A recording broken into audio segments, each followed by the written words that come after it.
Padre Santo y Dios, bendito y glorificado sea tu grandioso nombre. Al acercarnos a tu mesa, lo hacemos deseosos de poder recibir el manjar espiritual que tú tienes preparado para nosotros. Te pedimos que tu Espíritu Santo nos hable, nos ministre, traiga seguridad a nuestro corazón, traiga ánimo, traiga palabras de esperanza y que podamos sentir la presencia tuya en nuestro medio. Hay tanta necesidad, Señor, entre tu pueblo, entre todos aquellos que están al alcance de mi voz y se unen a nosotros en esta oración. Y te pedimos que tú, que lees el pensamiento, los deseos, los anhelos de cada alma, pero conoces más a fondo aún que nosotros mismos las necesidades que tenemos, que tú seas propicio a cada uno de nosotros y nos des de acuerdo al anhelo de nuestro corazón aquello que esté según tu voluntad para gloria de tu nombre. Me encomiendo en tus manos y pido la dirección de tu Espíritu Santo y que tú ministres individualmente a cada uno en esta hora a través de tu santo libro. En el nombre de Cristo Jesús lo agradecemos y lo pedimos todo. Amén, Señor. Amén.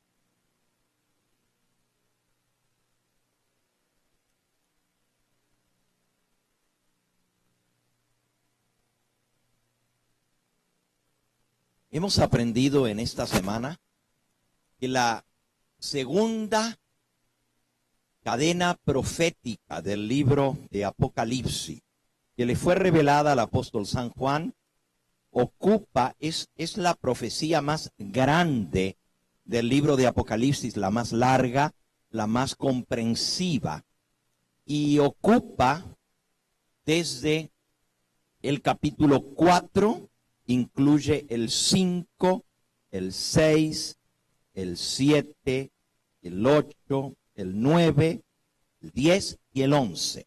Es una profecía muy extensa. En esta semana nosotros vamos a estar estudiando los capítulos. Ya estudiamos el capítulo 4, el capítulo 5 y ahora estamos en el capítulo 6.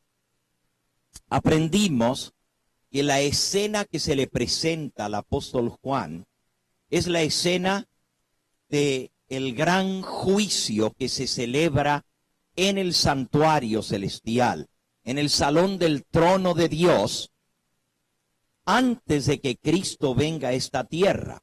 La Escritura nos dice que cuando Él viene, Él ya trae su galardón consigo. Lo podemos leer al final del libro de Apocalipsis, en el capítulo 22 y en el versículo 12, dice el Señor Jesucristo: he aquí yo vengo pronto, y mi galardón conmigo para recompensar a cada uno según sea su obra. Nuevamente, en palabras del Señor Jesús, en San Mateo, en el capítulo 16 y en el versículo 27, el Señor Jesucristo declaró: porque el Hijo del Hombre vendrá en la gloria de su Padre con sus ángeles, y entonces pagará a cada uno conforme a sus obras. Así que cuando Él viene a dar el pago, Él viene a dar la recompensa, Él trae el galardón consigo. Eso nos indica que el juicio tiene que celebrarse antes que Él venga. Porque si Él ya viene a traer su recompensa, a pagarle a cada uno su obra, pues la escena del juicio es previa a la venida de Cristo. Y estudiamos en estos días anteriores de que esa gran escena del juicio que la vio el profeta Daniel y la vio el profeta Juan, el apóstol Juan, es la escena donde la corte celestial se sienta en sesión. En el trono principal está el Todopoderoso, Dios Padre y alrededor de él 24 ancianos, que son la corte celestial, que van a decidir el caso de todos los seres humanos. Y a quien se le otorga la escena o la autoridad en el juicio es al Hijo. El Hijo es quien recibe todo poder y toda autoridad para hacer juicio. Y eso lo aprendimos, está en el capítulo 5 de Apocalipsis.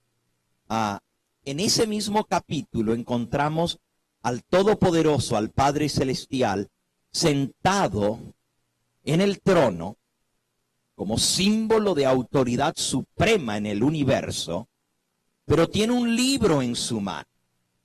Y nadie puede abrir ese libro sino aquel que es digno. El ángel proclama con alta voz, capítulo 5 y versículo 2. Y a un ángel fuerte que pregonaba a gran voz: ¿quién es digno de abrir el libro y de desatar sus sellos? Y ninguno, ni en el cielo, ni en la tierra, ni debajo de la tierra, podía abrir el libro ni aún mirarlo. Por supuesto, este capítulo nos crea el suspenso. ¿Quién será digno? ¿Quién podrá abrir el libro y desatar sus sellos? Y aprendimos que se nos presenta entonces al león de la tribu de Judá, a la raíz de David, aquel que como cordero fue inmolado, es digno de abrir el rollo y de desatar sus sellos, porque a él Dios Padre le ha dado toda autoridad en el cielo y en la tierra. Este es el cordero que fue inmolado, el cordero con 7 cuernos, símbolos de toda la autoridad, la fortaleza, el poder. El número 7 es símbolo de algo completo, algo terminado, que ya no le falta nada, como el 7º día de la creación. Y así, los cuernos son símbolos de fuerza, de poder, de dominio, tanto en forma negativa como en forma positiva, ¿verdad? Porque en el libro de Daniel, los cuernos pues son poderíos humanos, pero en este caso el cordero es el que tiene los cuernos, es símbolo de poderío divino.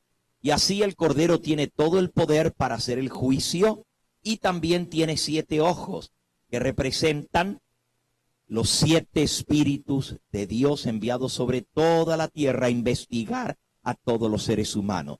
Representa toda la sabiduría, todo el conocimiento, toda la inteligencia, todo el consejo de Dios para poder juzgar recta y justamente. El Cordero no va a fallar en ninguno de los casos, porque Él juzgará rectamente, porque tiene los 7 ojos para verlo todo, para observarlo, para entenderlo, para comprender todo.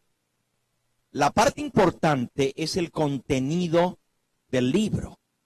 Y aprendimos también que el libro que está en la mano del que está sentado en el trono contiene la historia de toda la humanidad, desde el comienzo de la creación hasta la conclusión de la historia de este mundo.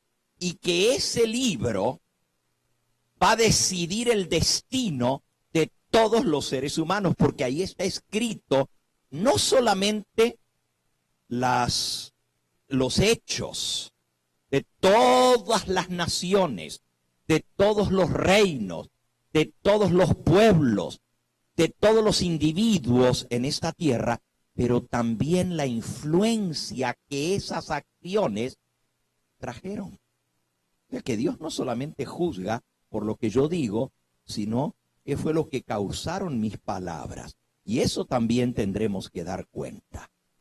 La influencia de lo que nosotros hacemos, nuestro ejemplo, etcétera. Todo eso está tomado en cuenta en el momento del juicio. Pero como los 7 sellos representan 7 periodos en la historia de la humanidad, no podemos iniciar los 7 sellos como normalmente se ha hecho con la era cristiana. Y la razón para eso es porque el Señor nos revela a través de su mensajera que el contenido del libro es desde el comienzo de la historia. Entonces no puedo ponerlo 4000 años más tarde, porque los que han de ser juzgados son todos los seres humanos desde el comienzo hasta el fin. Por eso nosotros extendemos el período de los 7 sellos para comenzarlo con la creación y terminar con la culminación de la historia de este mundo. Y anoche estudiamos del primer sello. El primer sello, en forma simbólica, se presenta un caballo blanco. Y ese caballo blanco, el que lo montaba traía un arco, flechas en su mano, también traía una corona de oro y salió venciendo para vencer. El caballo representa al pueblo de Dios, porque vimos que los que son juzgados no son toda la humanidad, solamente aquellos que en algún momento profesaron ser servidores de Dios, parte del pueblo de Dios. Espero que esto haya quedado claro en la mente de todos nosotros, ¿verdad? El juicio de los perdidos, el juicio de los impíos, o sea, más bien de los que nunca quisieron saber de Dios. No tuvieron, no hace falta juzgarlos porque ellos mismos se condenaron. Cristo lo dijo de esta manera, y vamos a leerlo en el Evangelio según San Juan, en el capítulo 3. San Juan capítulo 3. Él dice, versículo 18, el que en él cree, en el Hijo de Dios, el que cree en el Hijo de Dios no es condenado, pero el que no cree ya ha sido condenado, porque no ha creído en el nombre del unigénito Hijo de Dios. Y esta es la condenación, versículo 19, que la luz vino al mundo y los hombres amaron más las tinieblas que la luz, porque sus obras eran malas, porque todo aquel que hace lo malo aborrece la luz y no viene a la luz para que sus obras no sean reprendidas. Así que todo aquel que nunca vino a la luz, no quiso venir a Dios, que es luz, no quiso venir a Jesucristo, que es la luz del mundo, el único que da salvación. ¿O a poco hay otra manera de salvarnos?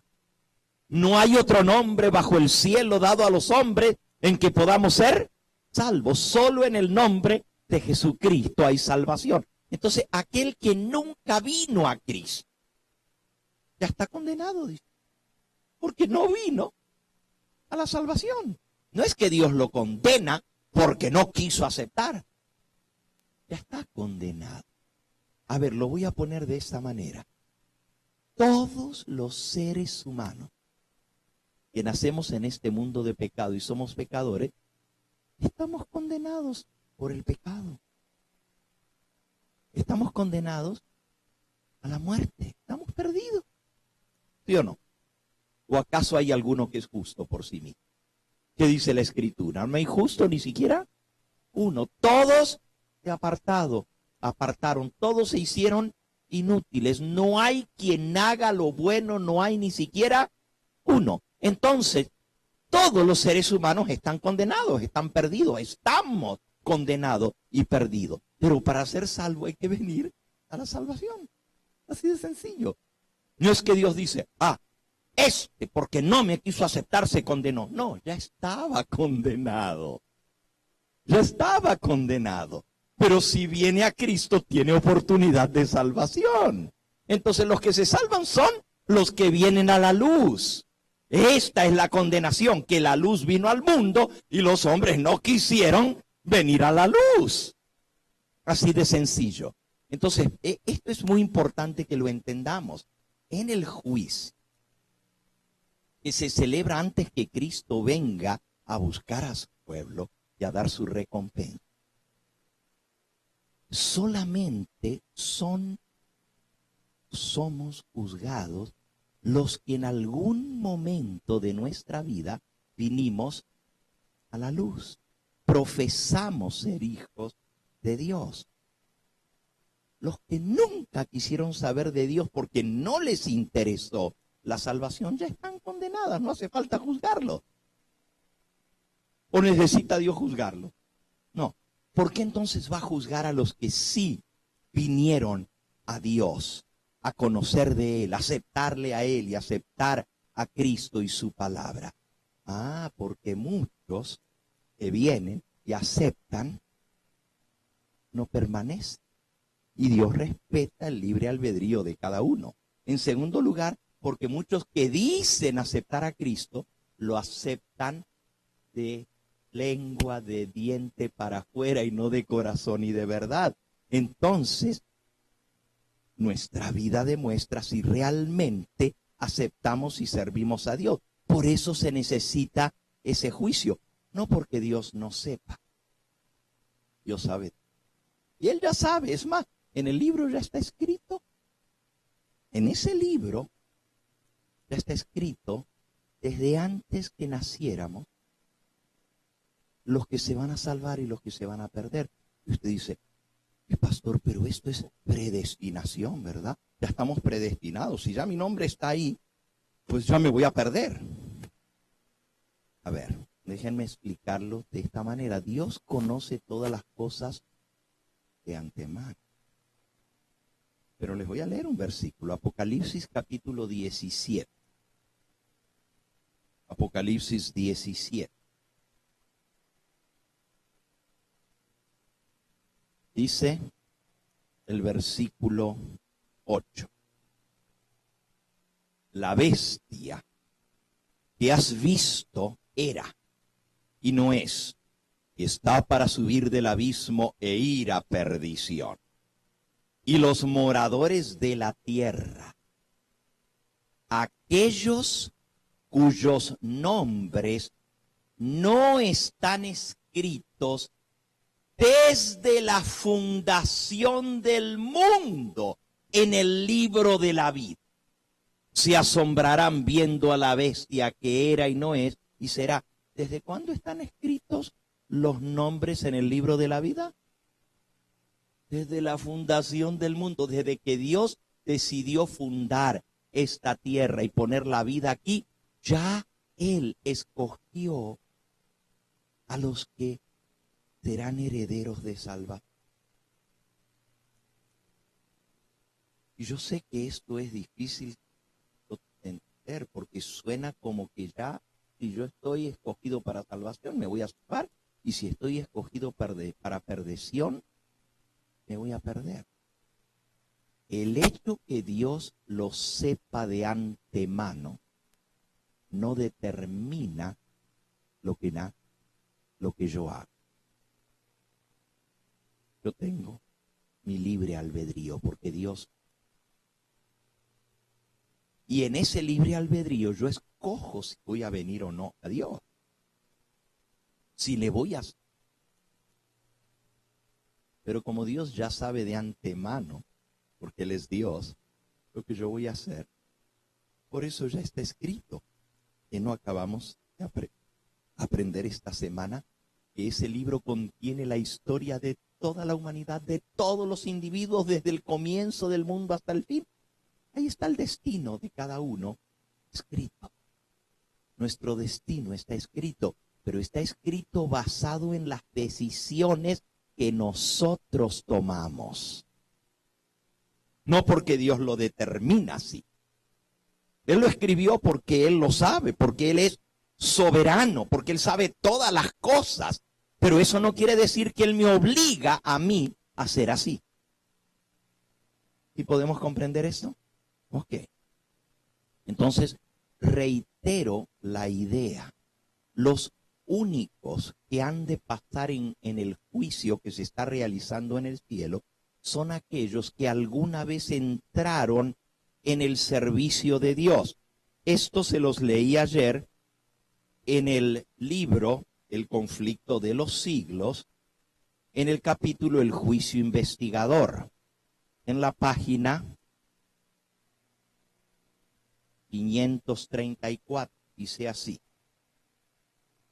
en el gran día de la expiación final, el gran día del juicio que se celebra en el lugar santísimo del santuario celestial, los únicos casos que se consideran son de quienes hayan profesado ser hijos de Dios.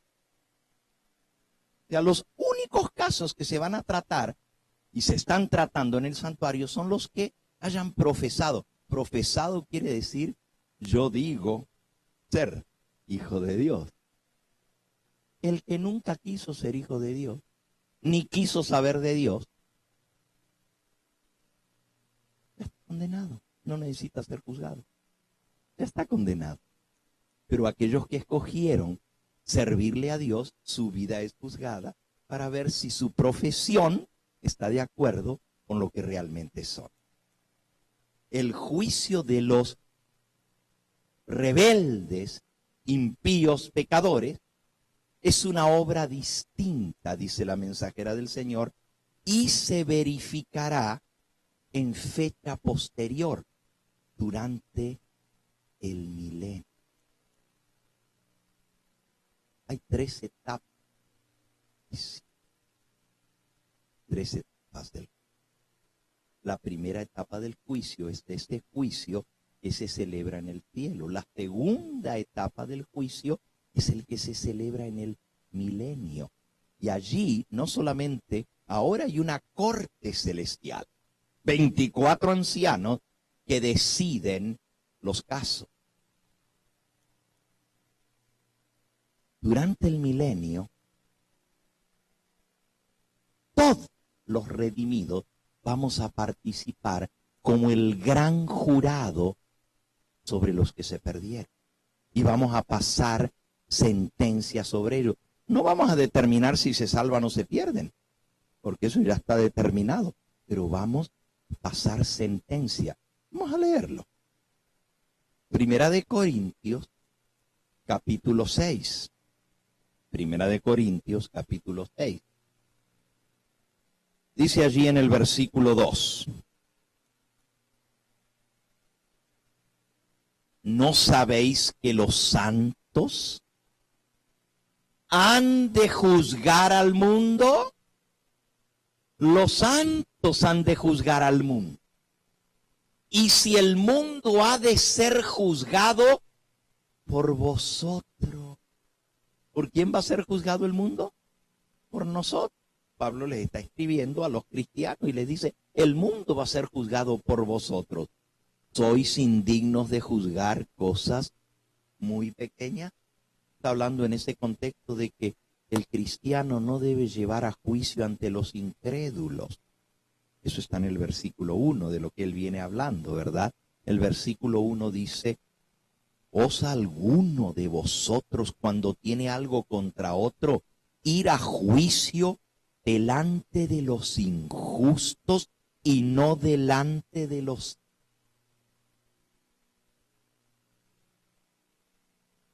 Tú tienes un pleito, un hermano, ¿lo vas a llevar a juicio ante los incrédulos, ante una corte? ¡Qué vergüenza para el pueblo de Dios! Mira, los dos son cristianos y se están demandando el uno al otro en la corte. No se pudieron poner ni de acuerdo y los dos son cristianos. Es una vergüenza. Y entonces Pablo dice, ¿cómo van a osar alguno de vosotros ir a juicio contra otro delante de los injustos y no delante de los santos? O sea, si tienes un pleito y no lo puedes resolver con tu hermano, pues busca a los hermanos, a los dirigentes de la iglesia para que sirvan de mediadores y se resuelvan las cosas. Pero este no es mi tema, solamente les estoy dando el contexto de lo que está hablando Pablo. Y él dice la razón. Si nosotros somos los que vamos a juzgar al mundo, cuanto más pues las cosas sencillas de esta vida. Si vamos a pasar sentencia, dice el versículo 2, ¿No sabéis que los santos han de juzgar al mundo? Y si el mundo ha de ser juzgado por vosotros, sois indignos de juzgar cosas muy pequeñas. Y miren lo que dice el versículo 3. ¿No sabéis que hemos de juzgar a quiénes? A los ángeles. Obviamente a los ángeles caídos, ¿verdad? No vamos a juzgar a los ángeles santos, que nunca se rebelaron contra Dios. Vamos a juzgar nosotros, los santos, a los ángeles, cuanto más las cosas de esta vida. Entonces, esto nos enseña que va a haber un juicio en el cual se va a pasar sentencia, no se va a pasar veredicto. Te dice que no es lo mismo veredicto que sentencia. No. Veredicto decide si alguien es culpable o inocente. Ese es el veredicto.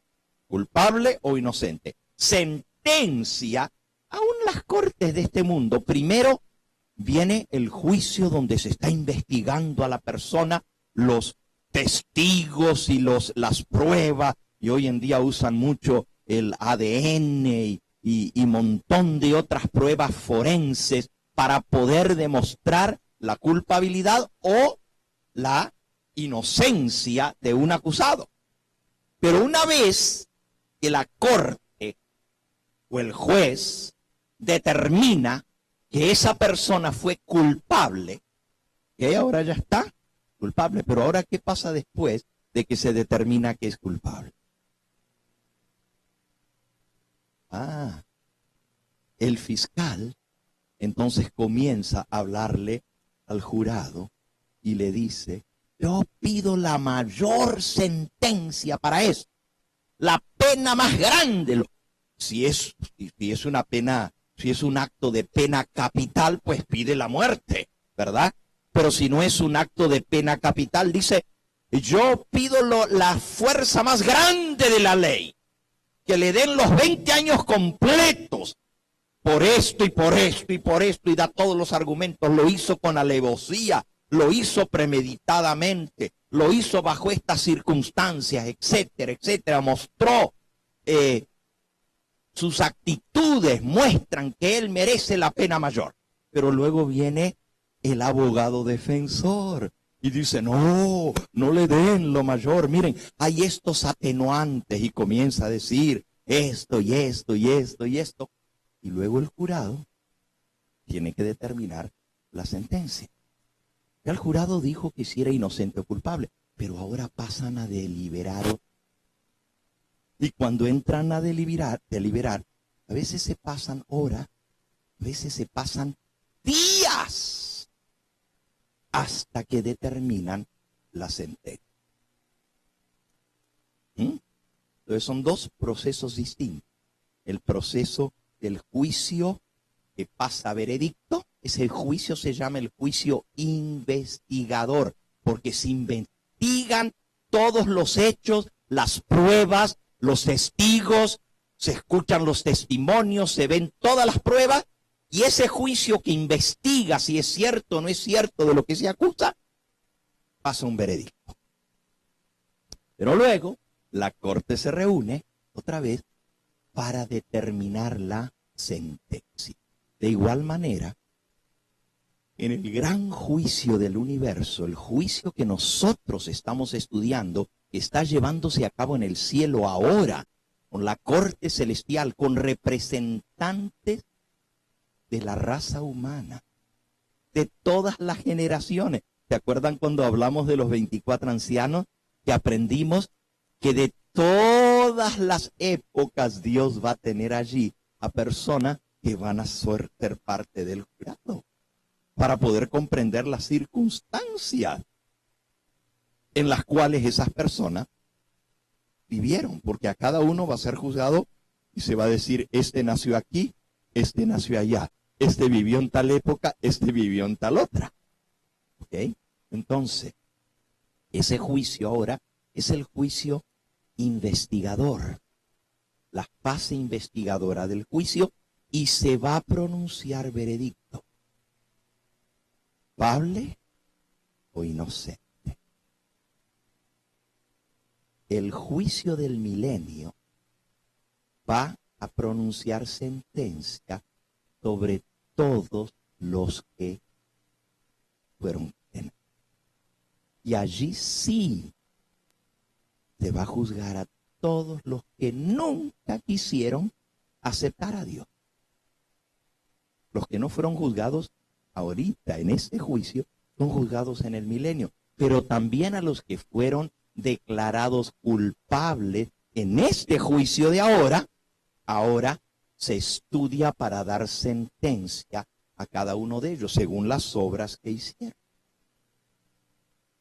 Ese juicio se efectúa durante el milenio y lo podemos leer en el libro de Apocalipsis en el capítulo 20. Estoy explicando un poquito en general de lo que es el juicio para que entendamos lo que nosotros estamos ahora estudiando, que Jesús va abriendo los 7 sellos, es porque se está juzgando a todas las personas que han vivido, pero que en alguna vez profesaron ser hijos de Dios, profesaron el servicio a Dios, profesaron haberle aceptado. En Apocalipsis 20 se juzga a los que no quisieron aceptar el evangelio, ni quisieron venir a la salvación, rechazaron la oportunidad de salvación que Dios les dio.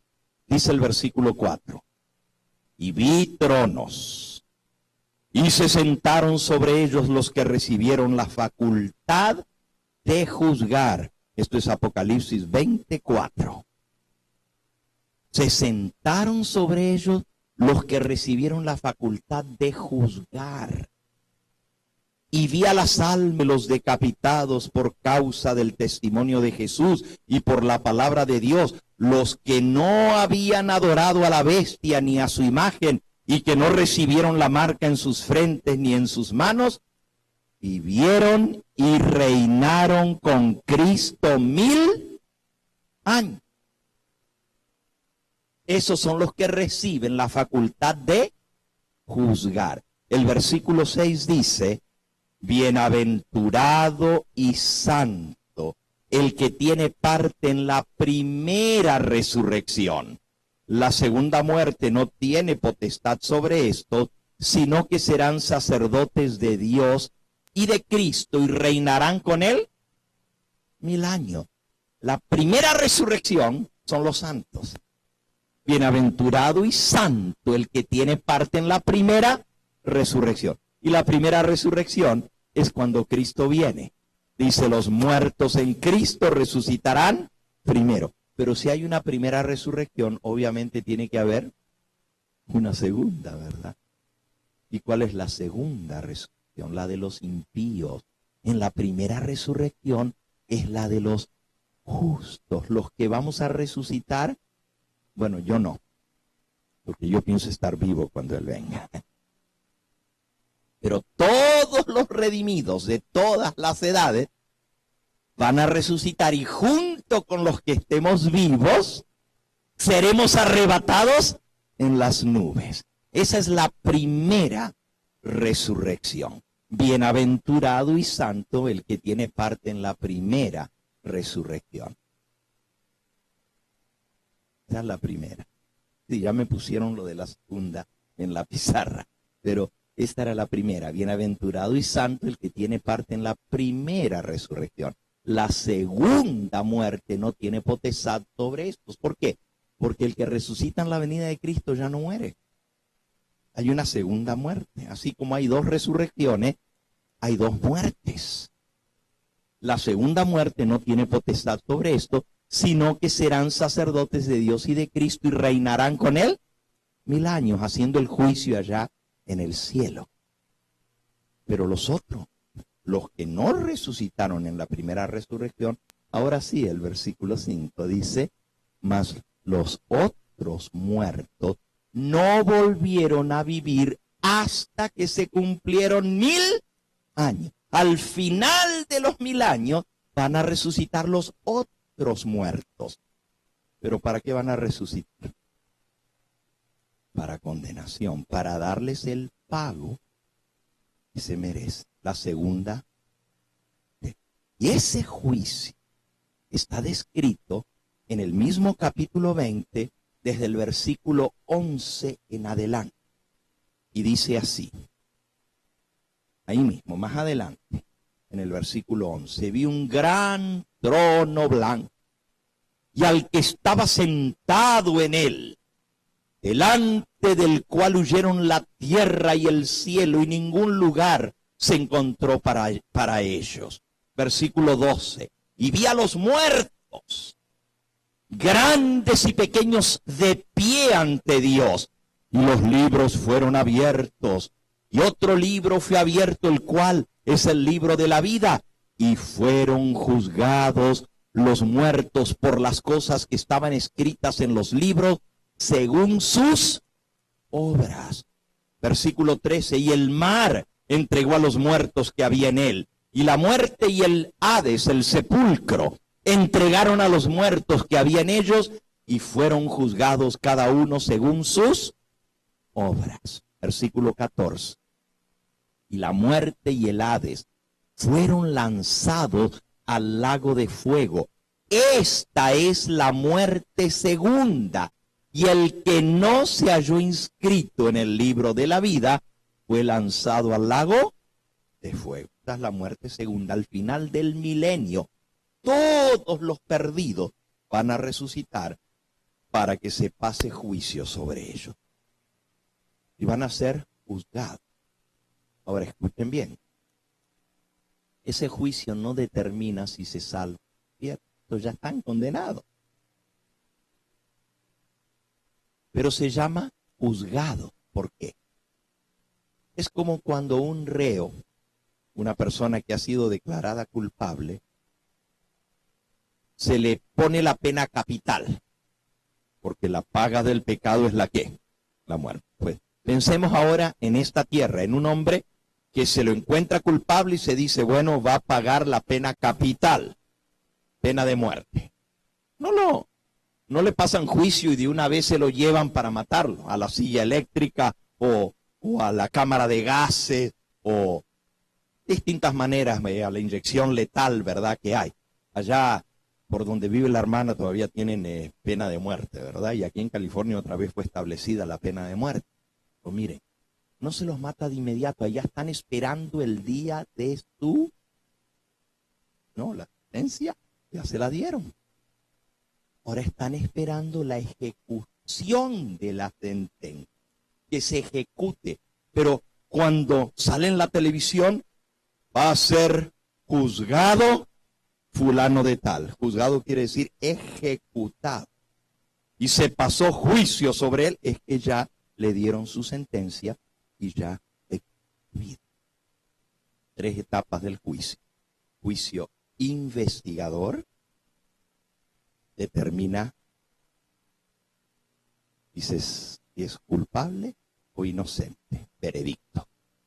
Juicio adjudicativo, se adjudica la sentencia, se pasa sentencia. Y tercera etapa del juicio, juicio ejecutivo, se ejecuta la sentencia. Juicio investigativo o investigador, desde 1844 hasta que se abra el 7º sello y se juzguen a los vivos. Cristo diga, hecho es, el que es justo siga siendo justo, el que es impío siga siendo impío, y se acaba el juicio en el cielo. Luego viene Cristo a esta tierra, se lleva con él a todos los redimidos, y allá vamos a hacer el juicio de los ángeles caídos y de todos los perdidos. Ese es el juicio adjudicativo.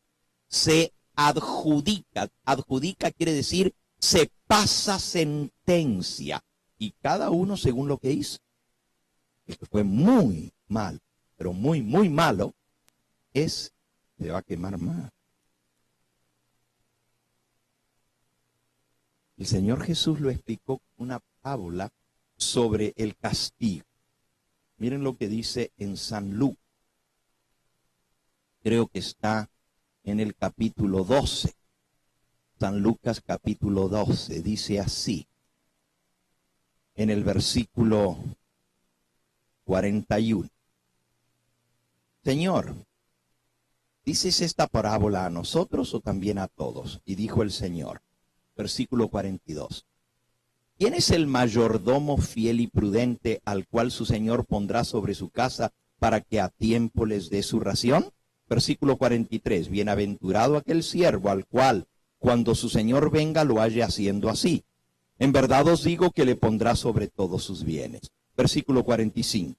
Mas si el siervo dijere en su corazón, mi Señor se tarda en venir, y comenzare a golpear a los criados y a las criadas, y a comer y a beber y a embriagarse, versículo 46, vendrá el Señor de aquel siervo en el día en que no espera, a la hora que no sabe, y le castigará duramente y le pondrá con los infieles. Fíjense, este es siervo del Señor, pero ahora pasa al grupo de los infieles.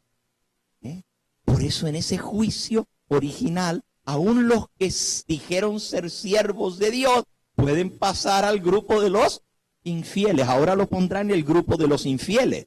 Versículo 47. Aquel siervo que conociendo la voluntad de su Señor no se preparó ni hizo conforme a su voluntad, recibirá muchos azotes. Versículo 48. Mas el que sin conocerla, la voluntad de su Señor, hizo cosas dignas de azote, será azotado poco. Porque a todo aquel a quien se le haya dado mucho, mucho se le demandará. Y al que mucho se le haya confiado, más se le pedirá. Quiere decir que hay niveles de castigo. Unos van a ser castigados mucho, recibirán muchos azotes, y otros van a recibir pocos azotes, de acuerdo al conocimiento que tuvieron. Si conoció la voluntad de Dios y a sabiendas hizo todo lo malo, pues ese va a ser castigado más, y cuanto más se le dio, más se le requerirá. Eso me hace temblar. Hace temblar. Porque si Dios me ha dado a mí mucho conocimiento y yo no lo pongo por obra, el castigo va a ser más grande. ¿Saben ustedes que la mensajera del Señor dice que los ministros van a ser castigados mucho más que los miembros de la iglesia? Este sermón es también para mí, no nomás para ustedes. Se los voy a leer. Está en el libro Primeros Escritos.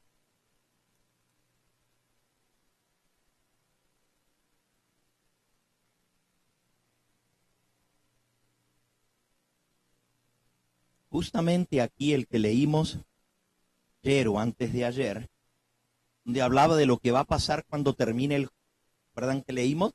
Les dije, primero les voy a mostrar lo que va a pasar cuando termine el juicio en el cielo. Y después les dije, ahora vamos a ir a lo que pasó en el comienzo del juicio. ¿Se acuerdan? Fue hace 2 noches atrás.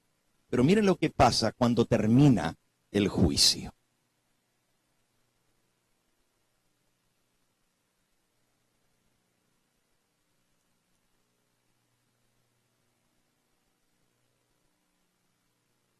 Todos los casos habían sido fallados para vida o para muerte. Mientras Jesús oficiaba en el santuario, había proseguido el juicio de los justos muertos primero y luego el de los justos vivientes. Cristo, habiendo hecho expiación por su pueblo y habiendo borrado sus pecados, había recibido su reino. Estaba completo el número de los súbditos del reino y consumado el matrimonio de Cristo, del Cordero. El reino y el poderío fueron dados a Jesús y a los herederos de la salvación, y Jesús iba a reinar como Rey de Reyes y Señor de Señores. Al salir Jesús del lugar santísimo, oye el tintineo de las campanillas de su túnica. Una tenebrosa nube cubrió entonces a los habitantes de la tierra. Ya no había mediador entre el hombre culpable y un Dios ofendido. mientras Jesús estaba intercediendo entre el hombre y el Padre, hubo un freno. Pero ahora que Jesús sale del santuario, ya no hay más. Satanás tiene completo dominio sobre los finalmente impenitentes. Era imposible que fuesen derramadas las plagas mientras Jesús oficiaba en el santuario. Pero al terminar su obra allí y cesar su intercesión, nada detiene ya la ira de Dios que cae furiosamente sobre la desamparada cabeza del culpable pecador que descuidó la salvación, que aborreció las reprensiones. El terrible momento después de cesar la mediación de Jesús, a los santos les toca vivir sin intercesor en la presencia del Dios Santo. Había sido decidido todo caso, se había numerado cada cosa. Entonces vi que Jesús se despojaba de sus vestiduras sacerdotales y se revestía de sus más regias galas, como Rey de Reyes y Señor de Señores. Llevaba en la cabeza muchas coronas, una diadema dentro de la otra. Rodeado de la hueste angélica dejó el cielo. Las plagas estaban cayendo sobre los moradores de la tierra. Algunos acusaban a Dios y lo maldecían por las plagas. Otros acudían presurosos al pueblo de Dios en súplica de que les enseñase cómo escapar de los juicios. ¿Por qué a ustedes no les están cayendo las plagas y a mí sí? Díganme cómo han hecho ustedes para que no les caigan las plagas. Pero los santos ya no tenían nada. Se había derramado la última lágrima en favor de los pecadores. Se había ofrecido la última angustiosa oración. Se había soportado la última carga y se había dado el postrer aviso. La dulce voz de la misericordia ya no había de invitarlo. Ahora buscaban, pero no porque estaban arrepentidos, sino porque no querían que les caigan las plagas. Cuando los santos y el cielo entero se interesaban por la salvación de los pecadores, estos no habían tenido interés. No les importó, no querían saber de Dios ni de la salvación. Se les ofreció escoger entre la vida y la muerte.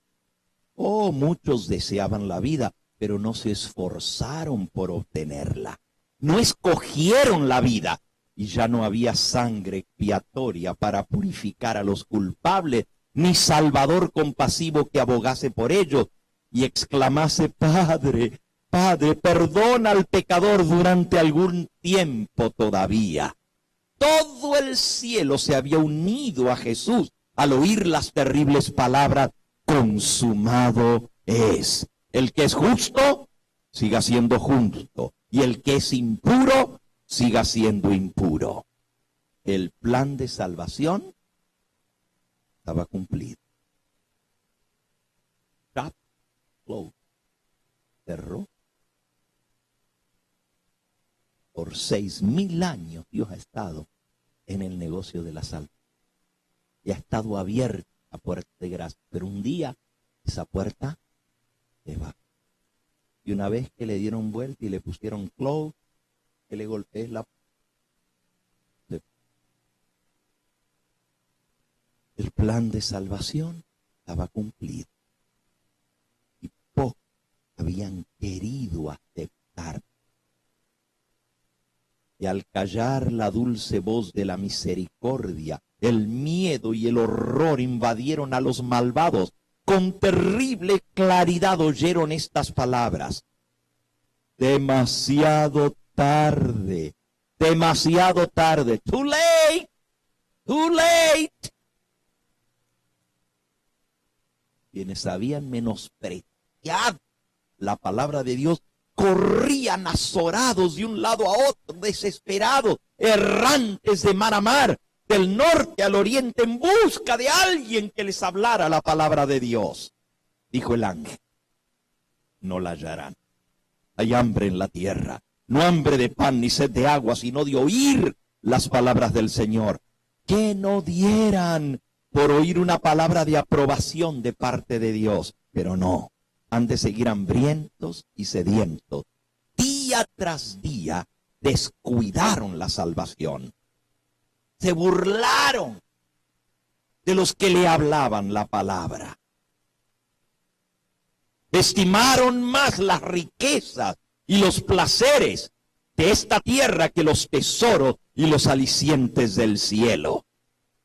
Rechazaron a Jesús, menospreciaron a sus santos que les hablaban las palabras de vida. Los sucios, dijo el ángel, permanecerán sucios. Ya no hay sangre expiatoria para limpiar. Muchos de los impíos se enfurecieron grandemente al sufrir los efectos de las plagas postreras. Ofrecían un espectáculo de terrible agonía. Imagínense, muertos de sed porque el agua se transformó en sangre, con tumores y cánceres por todo su cuerpo, el sol que les quemaba las heridas abiertas supurantes, con terrible calor, y luego tinieblas que los hacían tiritar de frío. Todas esas plagas caerán sobre los impíos. Ofrecían un espectáculo de terrible agonía. Los padres recriminaban amargamente a sus hijos. Los hijos acusaban a sus padres. Los hermanos a sus hermanas. Las hermanas a sus hermanos. Por todas partes se oían llantos, gritos y gemidos como esto. Por tu culpa me perdí. Tú me impediste recibir la verdad que me hubiera salvado de esta hora tan terrible. La gente se volvía contra sus ministros con acerbo odio y los reconvenía diciendo: ¿por qué no nos advirtieron? ¿Por qué no nos hablaron de estas cosas? No nos dijisteis la verdad. Nos dijisteis que Dios era tan bueno que Él iba a salvar a todos. Clamasteis paz, paz para disipar nuestros temores. Nada nos enseñasteis acerca de esta hora, y a los que nos precavían contra ella los tildabais de fanáticos, de extremistas, de malignos que querían asustarnos y arruinar. Ahora termina este capítulo diciendo: pero vi que los ministros no se libraron de la ira. Sus sufrimientos eran 10 veces mayores que lo de su. Dios me libre.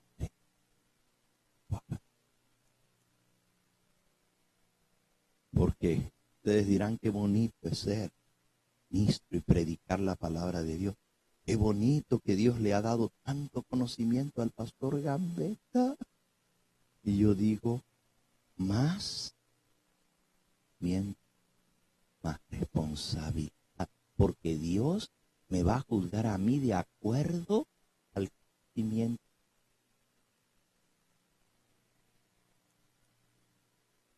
Y 10 veces más van a sufrir los pastores que no les enseñaron la verdad al pueblo, que los mismos miembros se van a perder y les van a echar la culpa a ellos, pero los pastores la van a pagar 10 veces.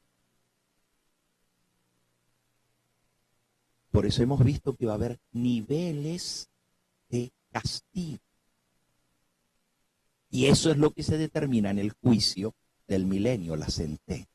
Y al final del milenio, pues viene el juicio ejecutivo, que ya leímos. El gran trono blanco y todos los muertos en pie delante de Dios, se van a abrir los libros y está escrita la sentencia al lado del nombre de cada uno y van a ser lanzados al lago de fuego de azufre. Algunos se van a quemar rápidamente. Escuchen. Conflicto de los siglos. El último.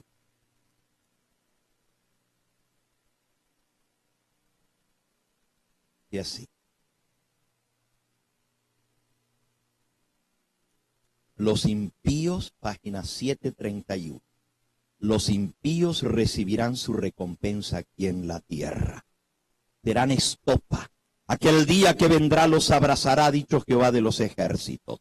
Algunos son destruidos como en un momento, en un santiamén. Son quemados como hojarasca. Ustedes ven, cuando usted tiene un fuego y le echa hoja seca, hacen un fogonazo y se apagaron.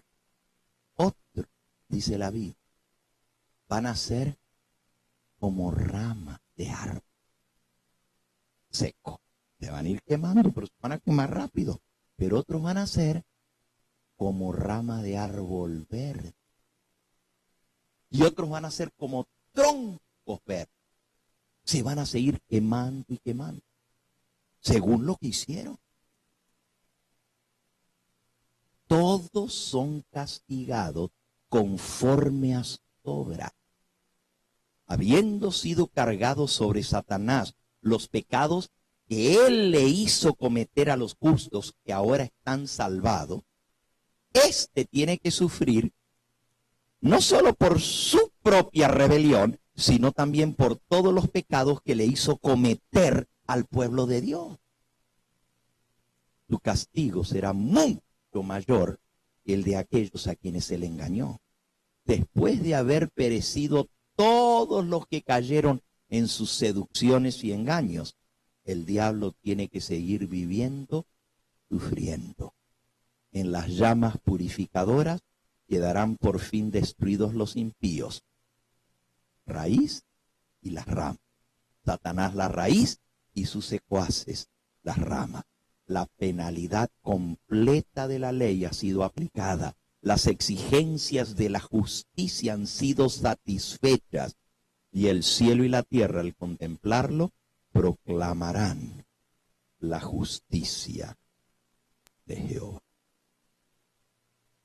Bueno, hoy hemos visto del juicio investigativo, del juicio adjudicativo y del juicio ejecutivo.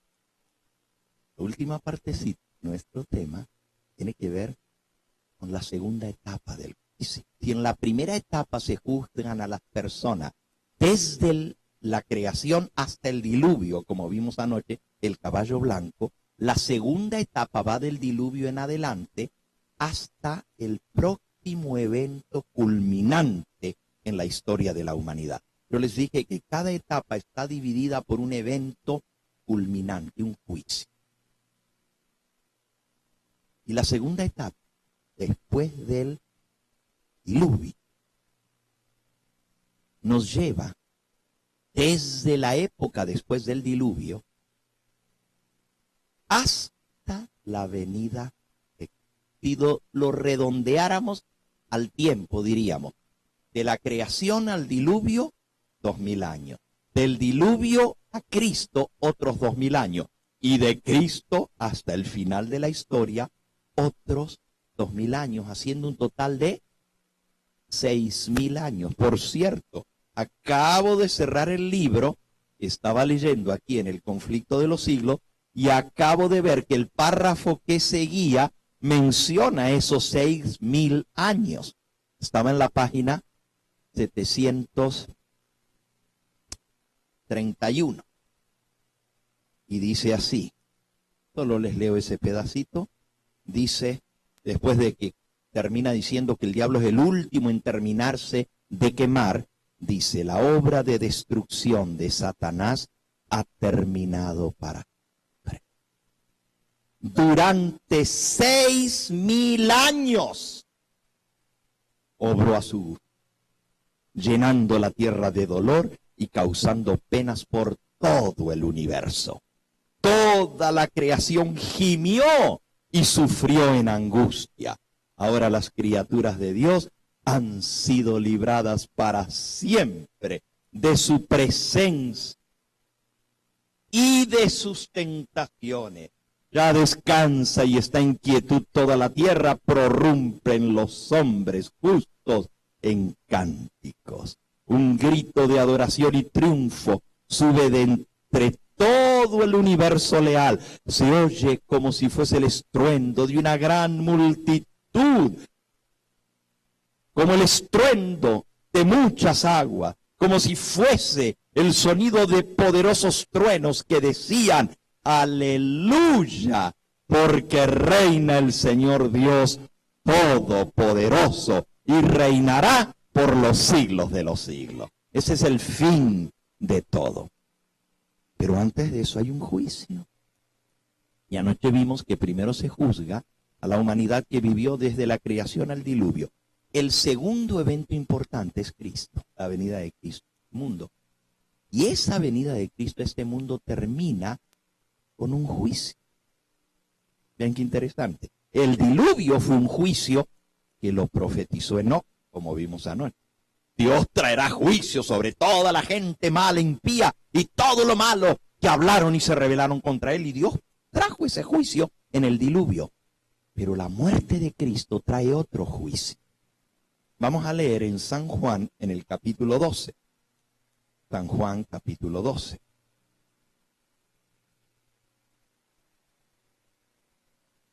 Jesús anuncia su muerte. Versículo 27. Ahora está turbada mi alma. ¿Y qué dice? Padre, sálvame de esta hora. Y para esto ha llegado la hora de su muerte. Padre, glorifica tu nombre. Entonces vino una voz del cielo: lo he glorificado y lo glorificaré otra vez. Fíjense, esta vez otra vez se escuchó la voz de Dios Padre desde el cielo, cuando el Hijo le dijo: Padre, glorifica a tu Hijo. La primera vez que se había escuchado la voz fue en el momento de su bautismo. Este es mi Hijo amado. La segunda vez fue en el monte de la transfiguración. Este es mi Hijo amado. Y ahora Cristo le dice: Padre, glorifica tu nombre. Y él dijo: lo he glorificado una y dos veces y lo glorificaré por tercera vez. La multitud que estaba allí y había oído la voz decían que había sido un trueno. Otros decían: un ángel es el que ha hablado. Jesús respondió y dijo: no ha venido esta voz por causa mía, sino por causa de vosotros. Versículo 31. Ahora es el juicio de este mundo. Ahora el príncipe de este mundo será echado fuera. Y yo, versículo 32, si fuere levantado de la tierra, a todos atraeré a mí mismo. Versículo 33, y esto decía, dando a entender de qué muerte iba a morir. Le respondió a la gente: nosotros hemos oído de la ley que el Cristo permanece para siempre. ¿Cómo pues dices tú que es necesario que el Hijo del Hombre sea levantado, que muera? ¿Quién es este Hijo del Hombre? Jesús les dijo: aún por un poco está la luz entre vosotros. Andad entre tanto que tenéis luz, para que no sorprendan las tinieblas, porque el que anda en tinieblas no sabe dónde va. Entre tanto que tenéis la luz, creed en la luz para que seáis hijos de luz. Ahora, este es el juicio de este mundo. En el momento de la muerte de Cristo fue el juicio de este mundo. ¿Por qué el juicio? Porque se determinó el destino de cada alma. Si Cristo no hubiera muerto, no habría salvación. Pero cuando Él murió, esas son las evidencias ante el juicio de que Dios puede salvar hasta lo sumo a los que confían en Él. Porque esa sangre fue derramada, Dios es hecho justo en su juicio, que perdona al pecador que cree en Cristo Jesús. El juicio de este mundo se determinó con la muerte de Cristo en la cruz del Calvario. Pero también el diablo fue echado fuera. Ese es otro tema que no voy a hablar ahora. Solamente, ¿saben ustedes que el diablo fue echado o tiene 4 caídas en la Biblia? Usted dice: ay, pastor, Yo solamente sabía de la primera caída del diablo, ¿no? 4 caídas menciona la Biblia del diablo. Usted dice, ay pastor, ¿y qué es eso? Bueno, no vamos a hablar hoy de eso. Pero aquí le estoy hablando de la segunda caída del diablo. Ahora es el juicio de este mundo, dijo Jesús. Ahora el príncipe de este mundo será echado fuera. Segunda vez que fue. La primera vez antes de la creación del mundo fue echado a esta tierra. La segunda vez con la muerte de Cristo. Va a haber una tercera y luego va a haber una cuarta. La cuarta es la última, cuando lo van a echar al lago de fuego. Pero hay otra antes de esa. Al principio del milenio. Que va a ser echado al abismo. ¿Okay? Son 4 las caídas del diablo. Pero solamente les quería mostrar de este juicio. Porque para mí el segundo periodo de la historia de la humanidad va desde el diluvio hasta la muerte de Cristo. Y de ahí, borrón y cuenta nueva. Comienza otra vez la cuenta. Es una nueva etapa, porque ahora el sacrificio ha sido consumado. Ahora Cristo ha muerto. Ahora ya no hay excusa. Antes era por fe que creían que vendría la salvación. De la muerte de Cristo en adelante, ahora hay evidencias de la salvación. Ahora es más fácil creer que antes, porque antes por fe Abel ofreció un corderito, esperando que un día Dios mandara el Cordero de Dios. Por fe todos los que murieron y todos los que creyeron en el Antiguo Testamento era por fe, no lo habían visto. Pero desde la muerte de Cristo en adelante, la salvación está abierta a todos con la evidencia de la sangre preciosa de Cristo. Es una nueva etapa en la historia de la humanidad. El sacrificio expiatorio fue consumado. Y de ahí en adelante el Evangelio se predica abiertamente. He aquí el Cordero de Dios que quita los pecados del mundo. ¿Entendemos?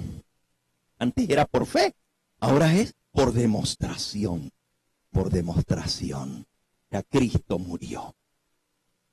Esa segunda etapa, con lenguaje simbólico, la describe el Señor Jesús en el segundo sello como un caballo rojo. Y vamos a leer, está en Apocalipsis capítulo 6. Y ahora llegamos al punto final de este tema, que es justamente el entender esa segunda etapa. Apocalipsis 6, dice el versículo 3. Cuando abrió, ¿quién abrió? ¿Quién abrió? El Cordero. Recuerden que es el Cordero que tiene los 7 cuernos y los 7 ojos. El Cordero, cuando el Cordero, eso lo decía en el versículo 1, por eso no lo tiene que repetir. En el versículo 1 decía, y cuando el Cordero abrió el primer sello. Ahora en el versículo 3 dice, y cuando abrió el Cordero el segundo sello, oí al segundo ser viviente que decía, ven y mira. Y salió otro caballo, solo que este era ¿de qué color? Bermejo. ¿Cuál es el color bermejo? Rojo, colorado. Un caballo rojo. Y al que lo montaba le fue dado poder de quitar de la tierra la paz y que se matasen unos a otros, y se le dio una gran espada. El segundo periodo de la historia de la humanidad fue totalmente diferente al primer periodo de la historia de la humanidad. En este periodo es el periodo de las grandes guerras y luchas de conquista por dominar al mundo. Después del diluvio, poquito tiempo duró la paz. Un bisnieto de Noé se levantó para ser el primer poderoso. Nimrod, fundador del primer reino mundial que trató de dominar la tierra entera. Nimrod es el fundador de Babilonia y de Asiria. Este hombre comienza la lucha, la sed por la conquista, la sed por el dominio, tratando de se hacer grande y de hacer un gran reino mundial. Y comienzan las guerras y las luchas. Este es el tiempo del derramamiento de sangre. El tiempo del segundo sello nos lleva desde la torre de Babel, pues del diluvio, hasta la venida de Cristo. Piensen lo que pasó en todo ese periodo. Los grandes imperios mundiales, las grandes guerras de lucha y de conquista, de dominio, de dominar, de matar a las gentes por miles. Allí viene el imperio babilónico. Luego viene, aún antes del imperio babilónico, el imperio asirio, también fundado por Nimrod. El imperio egipcio, el imperio asirio, el imperio babilónico, el imperio de los medos y los persas, el imperio de los griegos con Alejandro Magno, y finalmente los más terribles de todos en batalla, en matanza, los romanos. Ese es el gran periodo de las luchas y batallas. Ahora vean qué interesante cómo lo describe el profeta Daniel. 4 bestias. Y si vamos un momentito a Daniel capítulo 7, vamos a ver la descripción de este periodo. Daniel capítulo 7. Dice así: miraba yo en las visiones de la noche, y aquí que 4 bestias combatían en el gran mar, los 4 vientos de la tierra. Daniel 7, versículo 2. Miraba yo en mi visión de la noche, y aquí que los 4 vientos del cielo combatían en la gran mar. El gran mar son los pueblos, muchedumbres y lengua. Y los 4 vientos que combaten entre sí son las luchas por conquista, por dominio. Hay lucha, hay guerra. Y fíjense que el segundo sello es el caballo rojo, el rojo símbolo del derramamiento de sangre.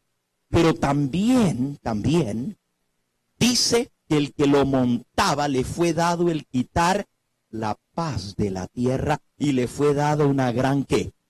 Espada. Ese es el símbolo de la conquista, de la matanza, el derramamiento de sangre. Y miren cómo describe ahora de esas luchas entre los pueblos, naciones y lengua, los 4 vientos del cielo combatiendo con la gran mar. Dice: 4 bestias grandes, versículo 3, diferentes la una de la otra, subían del mar.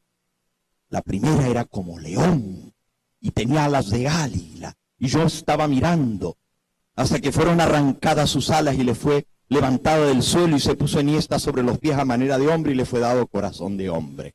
He aquí una segunda vez, semejante a un oso, la cual se alzaba de un costado más que del otro, y tenía en su boca 3 costillas entre sus dientes, y le fue dicho así: levántate, devora mucha carne.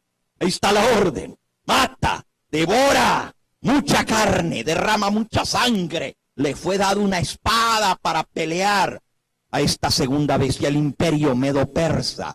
Luego viene una tercera bestia. Después de esto miré, y aquí otra semejante a un leopardo, con 4 alas de ave a sus espaldas y 4 cabezas, y le fue dado dominio. Otra vez, y cuando ustedes leen la descripción de ese imperio, el de los griegos, en Daniel capítulo 8, es el macho cabrío invistiendo con toda su fuerza al carnero de 2 cuernos y tirándolo por tierra y pisoteándolo. La lucha de conquista de Alejandro Magno, que dominó 180 países del mundo. Miren, los babilonios dominaron a 120 naciones, los medo-persas a 127 naciones, y los griegos dominaron a 180 naciones del mundo. Terrible. Pero luego vienen los romanos Y mire cómo se describe la cuarta bestia. Dice, miraba yo en las visiones de la noche, versículo 7, y aquí que la cuarta bestia espantosa y terrible y en grande manera fuerte, la cual tenía unos dientes grandes de hierro, devoraba, desmenuzaba y las obras las hollaba con los pies, y era muy diferente de todas las bestias que vi antes de ella, y tenía 10 cuernos. Y hablando de esta misma bestia, en el mismo capítulo 7, dice en el versículo 19, tuve el deseo de saber la verdad acerca de la cuarta bestia, que era tan diferente de todas las otras, espantosa en gran manera, que tenía dientes de hierro, uñas de bronce, que devoraba, desmenuzaba las obras, las pisoteaba con sus pies.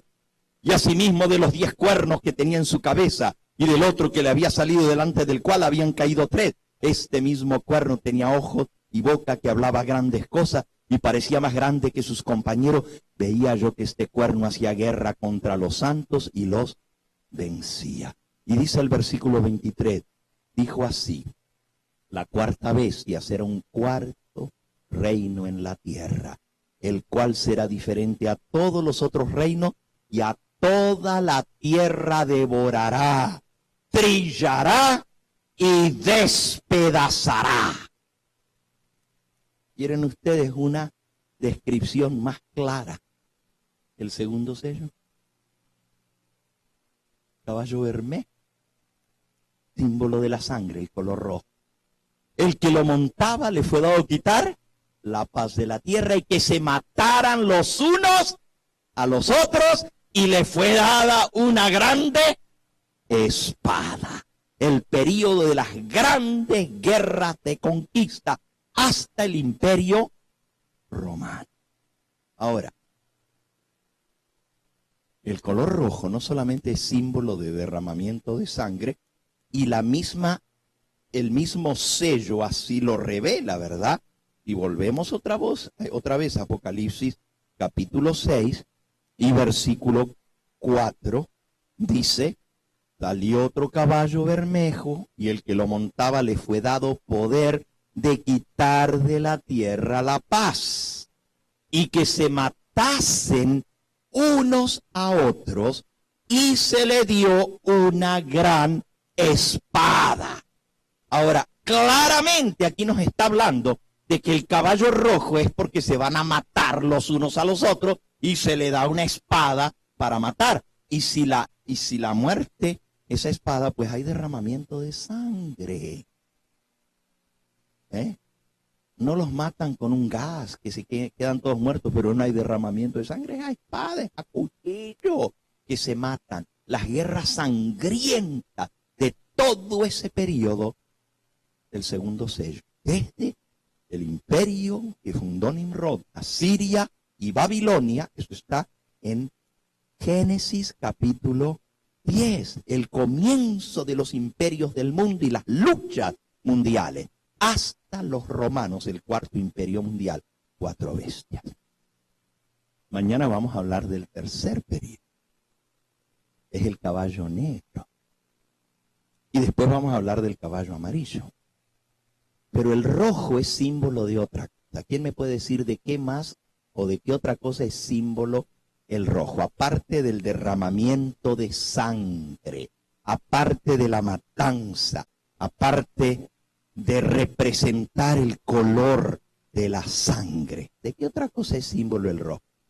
Del pecado, hermanos, del pecado. Si vuestros pecados fueren rojos como la grana, como la nieve serán emblanquecidos. Y si fueren como el carmesí, vendrán a ser como blanca lana. El rojo es símbolo del pecado. Y este periodo muestra que en el pueblo de Dios no hubo lealtad, hubo pecado. Pónganse a pensar por un momento.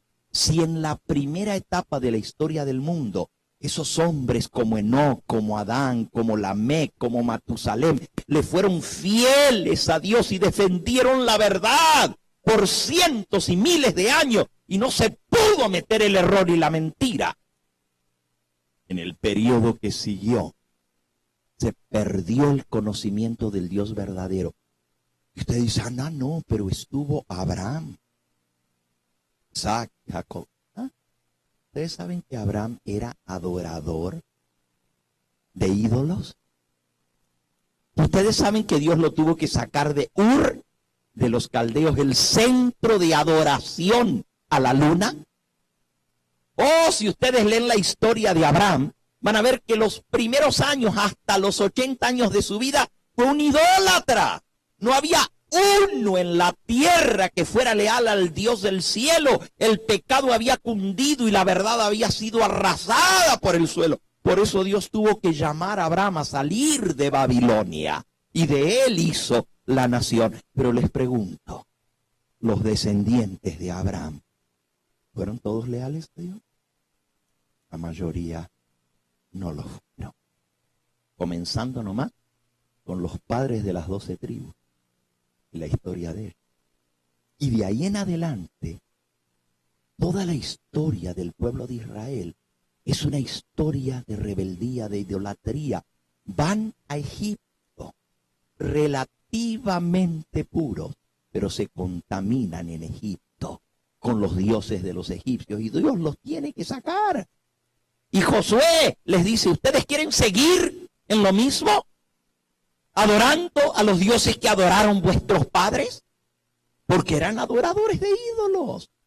Ahora Dios los llama, les da su ley, les proclama su ley. Y hermanos, todavía Moisés no bajaba del monte cuando ya ese pueblo que había escuchado los truenos de la voz de Dios ya estaba adorando un becerro de oro. Eran idólatras por naturaleza, eran rebeldes contra Dios, no guardaban su santo sábado. Y la historia sigue a lo largo de todos los siglos del Antiguo Testamento. Es una historia de rebeldía, una historia del pecado del pueblo de Dios. Tenían la verdad, pero no la guardaban.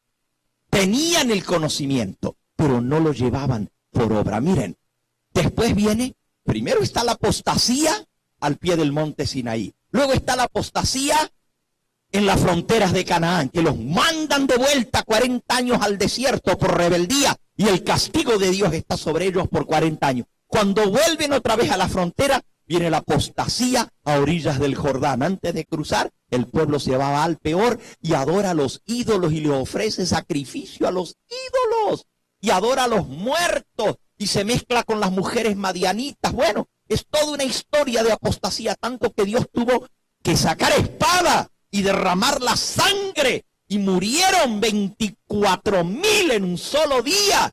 En otra vez la tierra se abrió y tragó a sus moradores por la rebeldía contra Dios. Es toda una historia de pecado y derramamiento de sangre, las grandes luchas de conquista. Y luego vienen los jueces. Y dice que cada uno hacía como mejor les parecía. No había temor de Dios. No había temor de Dios. 400 años del reinado de los jueces. Todos rebeldes el pueblo contra Dios. Y los jueces les hablaban al pueblo, pero no hacían caso. Y a veces hasta los mismos jueces les daban el mal ejemplo, como Samson, que era juez de Israel. Y después vienen los reyes. Y díganme, ¿a dónde está la historia de la fidelidad del pueblo de Dios en la historia de los reyes de Israel? Tanto del reino del norte, que finalmente se va al cautiverio, y del reino del sur de Judá. Un rey tras otro que los guió a la idolatría, uno peor que el otro. Se pueden contar con los dedos de una sola mano, ¿ok? De una sola mano, los reyes que fueron buenos. En más de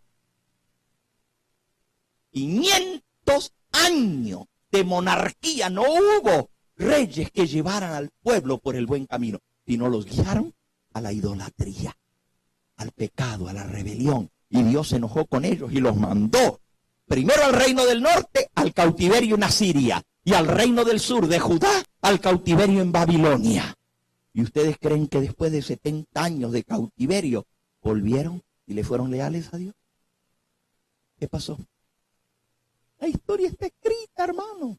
Todos los profetas los amonestaban Y el Señor le mandó tras profeta. Y dijo Jesús, ¿a cuál de vuestros profetas no mataron vuestros padres? ¿No apedrearon vuestros antepasados? Oh, y todavía les mandó a su propio hijo. Y al hijo también. Claro. Quise recoger tus hijos, dijo Jesús llorando sobre Jerusalén, como la gallina recoge a sus polluelos debajo de sus alas. ¿Y qué? No quisiste. Y termina la historia que el mismo pueblo escogido de Dios de la vida. Las naciones eran los que tenían el conocimiento de la verdad, que tendrían que haberle dicho al mundo de la venida del Mesías. A los suyos vino y los suyos no lo conocieron. Por eso el caballo rojo es símbolo de matanza, es símbolo de muerte, pero también es símbolo de rebeldía y de pecado. Y esa es la historia del periodo del segundo. Mañana vamos a ver el tercer sello. Muy interesante, no se pierdan el tema de mañana, porque vamos a hablar, y nomás les leo el versículo para que se despierten al interés de escuchar el tema de mañana. Cuando el Cordero abrió el tercer sello, oí al tercer ser viviente que decía, ven y mira. Y miré, y aquí un caballo negro, y el que lo montaba tenía una balanza mano. Y oí una voz de en medio de los cuatro seres vivientes que decía, 2 libras de trigo por 1 denario y 6 libras de cebada por 1 denario, pero no dañes el aceite ni el vino. ¿Qué representa todo esto? ¿Qué es la balanza? ¿Qué es esto de 2 libras de trigo por 1 denario y 6 libras de cebada por 1 denario? Pero no dañes el aceite ni el vino. Mañana vamos a ver la historia del tercer periodo. Y el tercer periodo van a ser juzgados de acuerdo a esto. Tiene una balanza en la mano. Una balanza en la mano. ¿De qué símbolo la balanza? De juicio.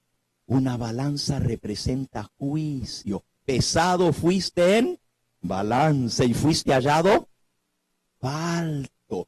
Bueno, ya me estoy adelantando al tema de mañana, es que ya no me aguanto por predicar el tercer sello, pero para ese vamos a venir mañana. Les esperamos nuevamente, hagan correr la voz, díganle a los hermanos, está bueno el estudio de la palabra de Dios para que sigamos aprovechando todos juntos. ¿Alguna pregunta que ustedes tengan sobre la exposición de esta noche? Algo que no les quedó claro. ¿Alguna pregunta? Allá, hermanita.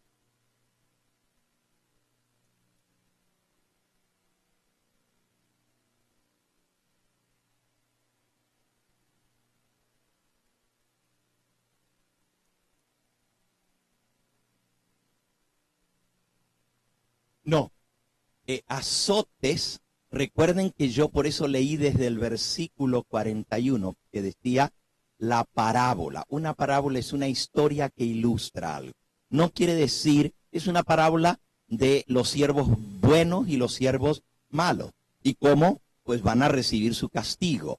Pero como es una parábola, es una historia ilustrativa. El castigo lo leímos luego y es el fuego y azufre del lago de fuego, que es la muerte segunda. Pero les expliqué y les leí cómo algunos se van a quemar rápido y otros se van a quemar más despacio y otros les va a tomar mucho y van a tener que sufrir mucho, y el último en terminar de morir va a ser el diablo, porque fue el que más daño causó. Cada uno va a pagar según sus obras. El castigo es el lago de fuego, y ahí es donde cada uno va a pagar según su.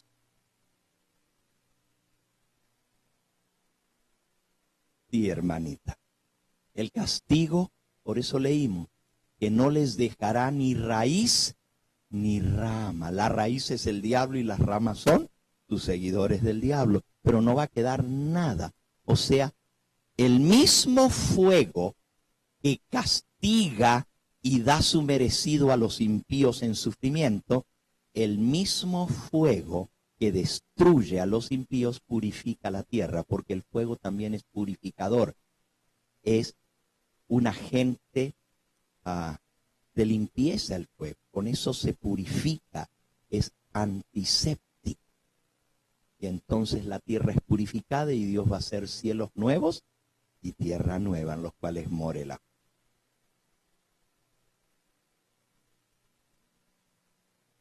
Después de los 1000 años. Exacto.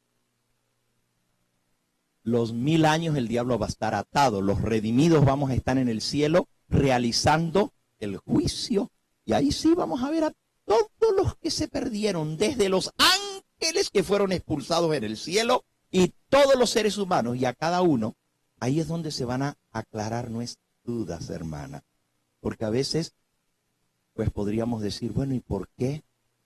Imagínense las sorpresas que va a haber en el cielo. De pronto, un día caminando allá en las calles de oro de la Nueva Jerusalén, ¿qué si te encuentras así? Ese hombre que hizo tanto daño, que dañó a tu hija, que la llevó por el mal camino, y tu hijo o tu hija se perdieron y no se salvaron. Pero y ese hombre está en el cielo y te dice, ¿cómo Dios pudo hacer eso? El hombre que desgració a mi hija, a mi hijo, el que lo llevó a la perdición, ¿cómo que está en el cielo y mi hijo se perdió? Y ahí vamos a poder ver los registros del cielo y vamos a ver por qué ese hombre se salvó. Porque hubo un momento en su vida que actuó la salvación.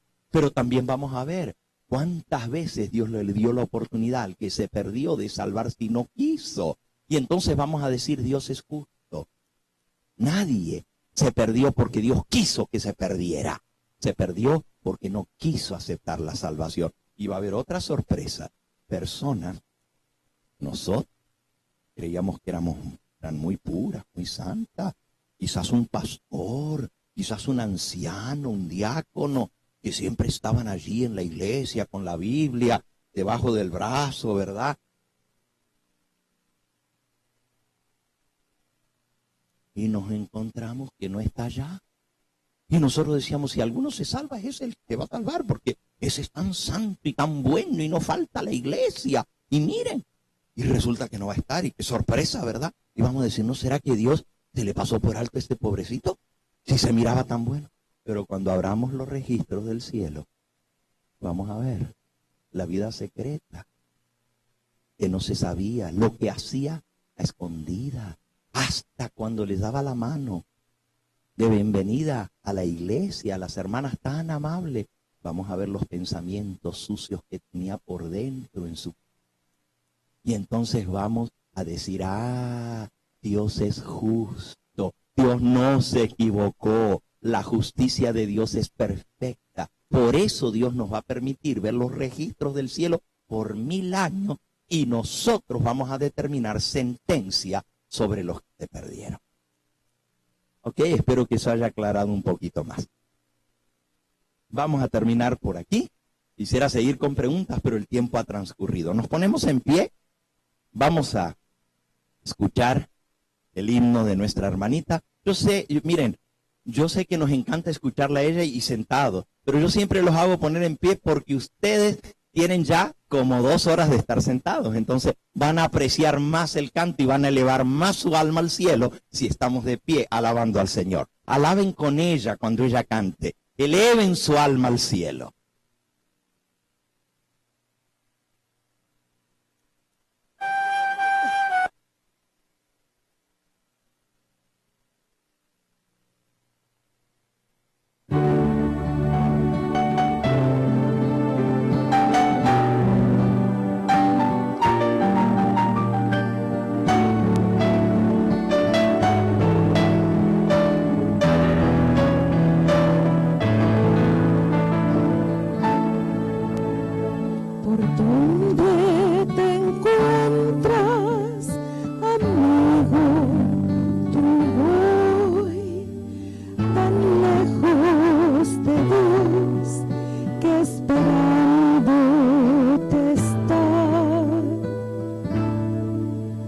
Amigo, no vagues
qué llamado tan importante. Dios nos llama a volver a Él, a su camino, a no negarnos más, a esa misericordia y ese amor tan grande. Quizás hay alguno en esta noche y quiere aceptar el llamado de y decirle: Señor, hoy tocaste mi corazón con la música, con el tema de tu palabra, al escuchar del horror de los perdidos porque rechazaron la salvación que Dios les ofrece. Yo no quiero estar entre ellos. Yo quiero que mi familia salve.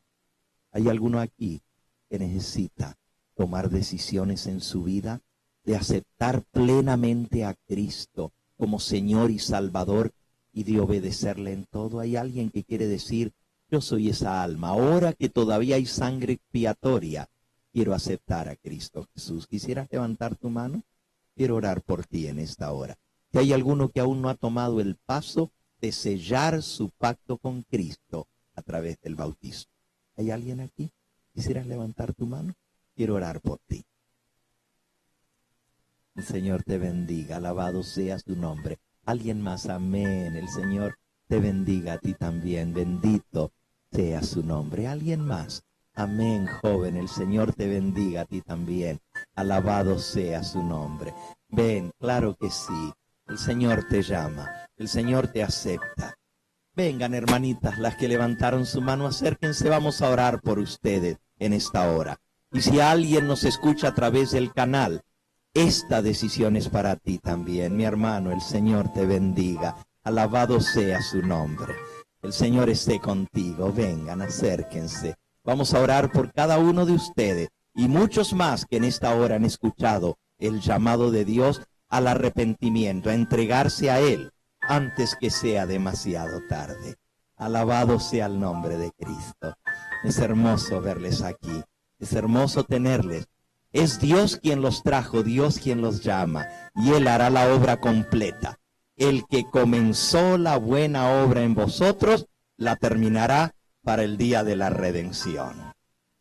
Qué bonito es saber que Dios nos alcanza. Su mano estira para salvarnos todavía. Y ese sacrificio no fue en vano. ¿Saben? Si nosotros venimos a Él, todos nuestros pecados no serán borrados. Cuando en el juicio se mire el registro de nuestra vida, solo va a encontrarse la fecha de este día. Ese día fueron perdonados porque aceptaron a Cristo como Señor y Salvador. No van a poder ver nuestros pecados porque van a estar todos cruzados, tachados de color rojo de la sangre de Cristo Jesús. Qué hermoso es saber que Él nos perdona. No importa lo que hayamos hecho, como dijo la hermana en el himno. No importa cuán lejos nos hayamos ido de Él, cuánto hayamos pecado, el Señor nos perdona y nos limpia de todo pecado. Y nos da la oportunidad de comenzar una nueva vida en Cristo. Aquellos que me ven a través de la pantalla, quiero invitarles también a usted a tomar la decisión más importante de su vida. Aceptar a Cristo como único y suficiente Salvador. Su sangre preciosa derramada como el único sacrificio suficiente y necesario para pagar por todos tus pecados. Y si tú lo aceptas, Él dice: el que a mí viene, yo no lo echo fuera, yo lo recibo. Qué hermoso es saber que el Espíritu Santo sigue trabajando en los corazones y sigue tocando las almas. La mano de Dios no se ha cortado para salvar. Su Espíritu Santo todavía sigue intercediendo. Un día, algunos, muchos, escucharán las palabras: too late, demasiado tarde. Pero hoy es el día aceptable. Y hoy estas almas escucharon el llamado de Dios y han pasado a recibir al Señor Jesús. Vamos a orar por ella y por cada uno de nosotros, que Él nos confirme en este llamado de salvación. Voy a tener aquí las tarjetitas en mi mano para pedirle al Señor por cada una de estas preciosas. Vamos a ir de rodillas para orar. Si no puedes arrodillarte, inclina las rodillas de tu alma. El Señor conoce tu corazón, pero si puedes, te puedes postrar delante del Padre Santo y Dios nuestro, bendito y glorificado sea tu nombre. Tú dices en tu palabra que la palabra que sale de tu boca no volverá a ti vacía. Y Señor, yo te pido en forma muy especial por este joven Rubén, que hoy ha tomado la decisión de entregar su vida a ti, prepararse. Te pido por mi hermano José, Aurora, por cada una de estas preciosas almas que tú has traído hasta tus pies. Perdona sus pecados, límpialos con la sangre de Cristo. Dales un nuevo corazón y una nueva vida, y que puedan saber hoy que son tus hijos, porque tú los llamaste a ser parte de tu pueblo que te ama, te sirve y te obedece. Y dales tu Espíritu Santo para caminar en tus caminos y guardar tus mandamientos.